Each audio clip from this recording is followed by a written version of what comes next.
à tous et bienvenue sur la chaîne de Nana l'information autrement. Alors là, je vais amener des précisions sur la vidéo d'hier que j'ai fait sur Sidney Powell, l'avocate, parce que je pense que c'était pas clair. J'ai vu dans les commentaires ce que certains m'ont écrit. Écoutez, j'ai fait une vidéo rapidement pour vous informer des derniers développements. Et là, je vais y aller un peu plus profondément. Alors, Sidney Powell représente le peuple américain qui veut voir la fraude mise au grand jour. Donc, elle représente chaque Américain qui a voté pour M. Trump et qui a vu son vote soit volé, soit perdu, soit tout simplement jeté aux poubelles. Alors, Sidney Powell, dans une entrevue, a dit qu'elle allait déposer des preuves irréfutables cette semaine. Elle nous amène aussi des chiffres. Alors, je trouve que ces chiffres-là sont assez importants. Elle dit que 7 millions de votes ont été volés au président Trump. Première des choses, 7 millions, ce n'est pas rien. Ça ne s'arrête pas là. Entre 2 à 3 millions de morts auraient voté pour Biden. On le dit, c'est extrêmement drôle de savoir que les morts votent. Alors, nous continuons.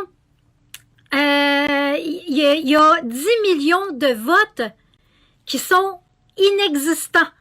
OK?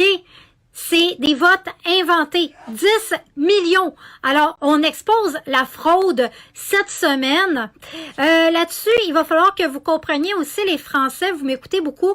Mais il y a eu un petit voyage de M. Pompeo qui est allé rencontrer Emmanuel Macron. Je ne sais pas si vous vous êtes rendu compte que depuis la rencontre avec M. Pompeo, les choses ont un peu changé.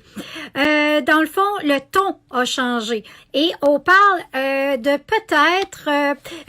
Macron dit que l'Europe doit bâtir son économie et on parle d'un petit déconfinement. C'est quand même une tournure spéciale juste après le voyage de M. Pompeo qui continue sa tournée. Qui continue probablement d'aller montrer les preuves à un peu tout le monde pour que les gens baissent le ton et s'aperçoivent qu'ils vont devoir accepter la victoire de Trump très prochainement.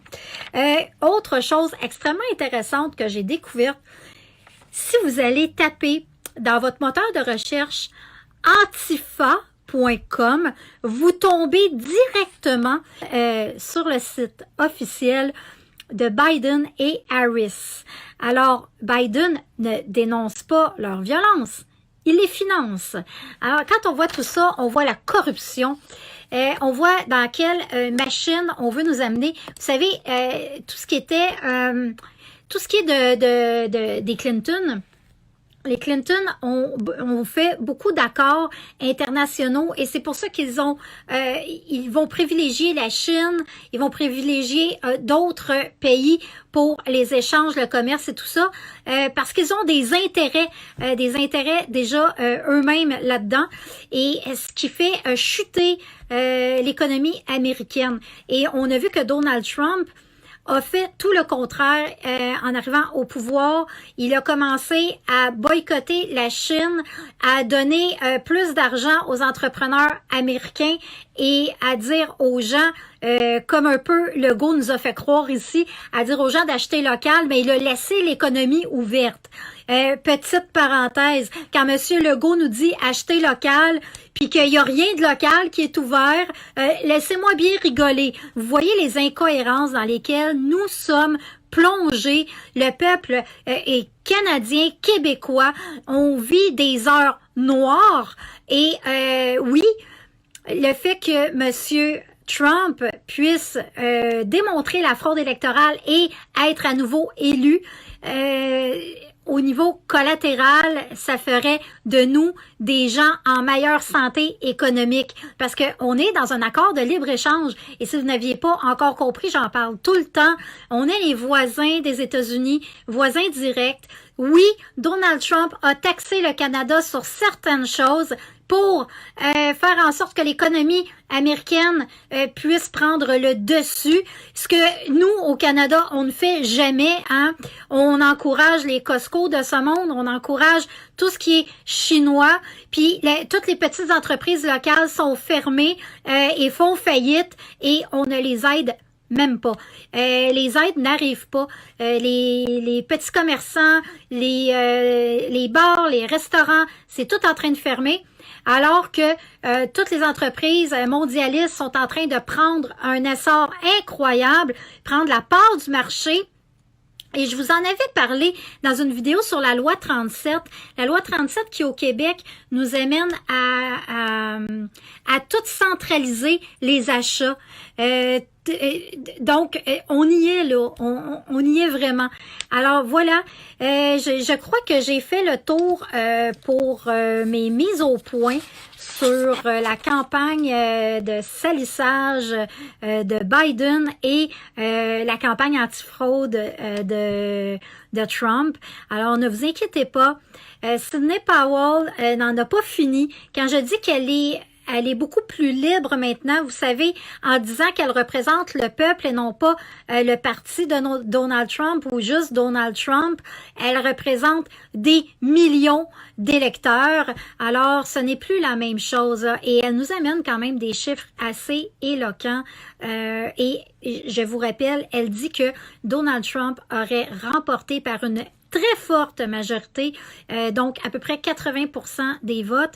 On parle d'une ancienne procureure, on parle d'une avocate.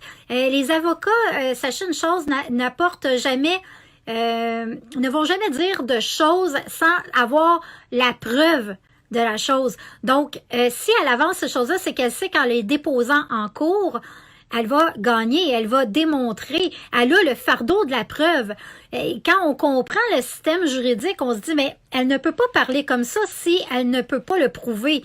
Alors, Sidney Powell, qui est très forte en ce moment, qui est une femme incroyable et qui va défoncer les portes qu'il faut pour démontrer la fraude énorme électorale, je vous dis, on n'a pas terminé d'en entendre parler. On ouvre bien grand nos yeux toute la semaine. Nos yeux sont rivés vers les États-Unis parce que c'est très important, ça va être décisif ce qui va se passer. Alors, en attendant, je vous demande de garder vos énergies très hautes. C'est important de partager cette vidéo-là, de commenter comme d'habitude. S'il y a des choses qui sont pas claires, écrivez-les-moi. Je vais amener des réponses à vos questions. C'est sûr que des fois, écoutez, il est très tard, je suis fatiguée, je peux passer à côté de quelque chose. Des fois, les choses qui sont très compréhensives pour moi ne le sont peut-être pas pour vous. Donc, je vais me rectifier. Je vais essayer de vous apporter la lumière sur ce que vous n'avez pas compris. Merci les Français. Merci les gens en Afrique, en Australie. J'ai des gens de partout, la Belgique, la Suisse.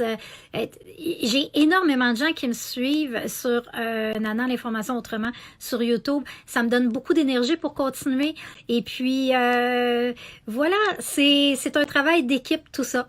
Je vous remercie d'être toujours au rendez-vous. Je vous souhaite une superbe journée avec de très bonnes nouvelles. Au revoir.